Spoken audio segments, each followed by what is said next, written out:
Let's see how we can use AI to remove unwanted elements from our images, okay? It's a simple way to clean up those Instagram photos where people appear in the background. To do this, we'll go to Applications, then Quick Tools, and finally AI Eraser.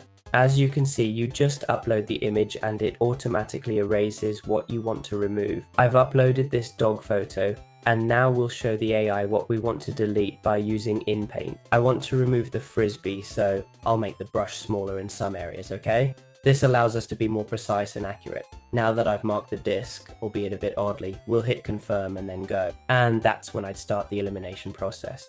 Let's see how it turns out. As you can see, here's the final result it generated. This one was really tricky. I chose a complex image of a dog, so it had to change the entire background, but it did a great job.